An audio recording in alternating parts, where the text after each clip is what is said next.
Maintenant, on va parler des jointures automatiques ou implicites. En SQL, ce sont des jointures qui sont déterminées automatiquement par le moteur de base de données en fonction des relations entre les tables.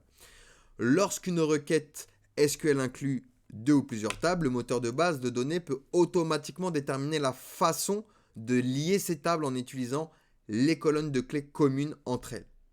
Donc, regardons la syntaxe. Select, étoile, pour sélectionner tous nos éléments, from, notre première table, crochet, joint, notre deuxième table, one, notre correspondance. D'accord? Donc, pour ce faire, pour voir ça en plus clair, on va se créer une nouvelle base de données. D'accord? Pas une nouvelle base de données, mais plutôt une nouvelle table. D'accord? Une nouvelle table.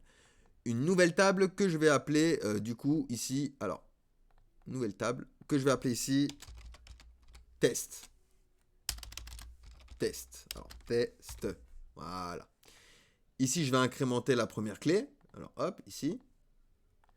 Que je vais appeler, du coup, catID. OK. Ici, il y aura un varchar. On va mettre non. Hop, non. On va faire un varchar de 30. Hop, et ici, on va se faire un par ID. Hop, par ID. Parfait. OK, nickel. J'enregistre. Hop, nickel, j'ai bien ma table.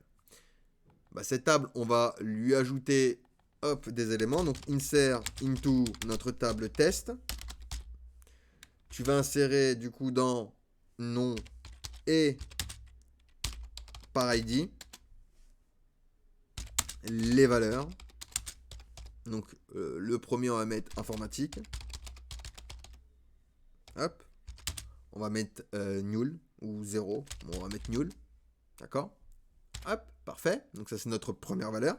Notre deuxième valeur, on va mettre alimentation. OK, parfait. On va lui mettre, hop, 1 pour la par ID. Nickel. Ensuite, on va se mettre maison. Pareil, on va le mettre à nul. Et un dernier, on va se mettre vêtements. Hop. Et du coup, on va le mettre à 3. OK, nickel. On peut...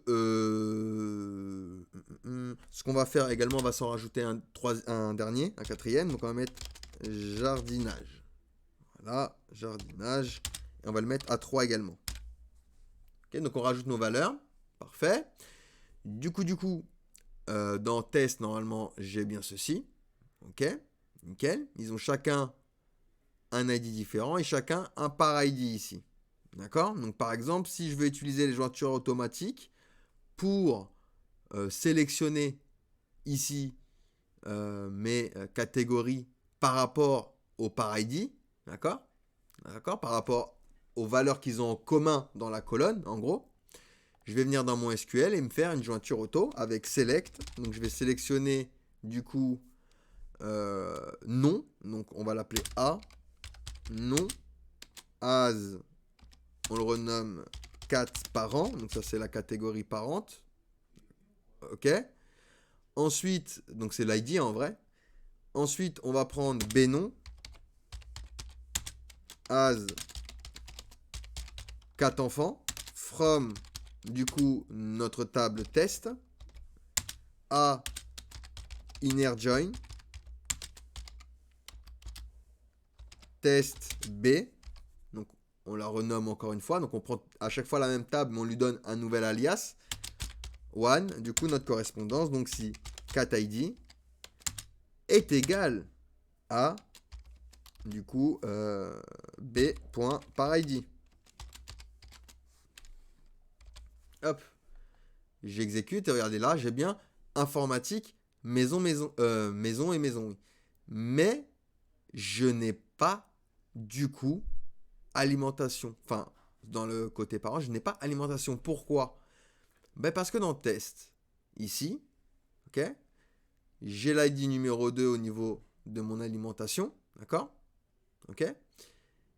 Ici, j'en ai 3. J'en ai 2, pardon, qui ont le même par ID, qui correspond du coup à maison. Au niveau de l'alimentation, j'en ai pas. Au niveau de par ID, voyez, j'ai 2 nuls ici, donc on ne les compte pas. OK? Et ici, du coup, au niveau informatique, j'en ai bien un. J'en ai qu'un qui a la même correspondance. OK? Donc, je récapitule. Cat ID, il n'y en a qu'un. Le 2, il n'y en a aucun. Le 3, il y en a 2. Le 4, il n'y en a aucun. Et le 5, il n'y en a aucun. Donc, c'est pour ça qu'il m'a retourné seulement ces 3-là. D'accord? Il m'a retourné seulement ces 3-là. Parce que c'est les seuls qui ont des correspondances. Si je vais dans mon SQL, je remets ici du coup, hop, vous voyez, c'est les seuls qui ont des correspondances. Donc il m'affiche seulement ceux qui ont des correspondances. Donc voilà pour les jointures auto. Allez, on passe du coup à la suite.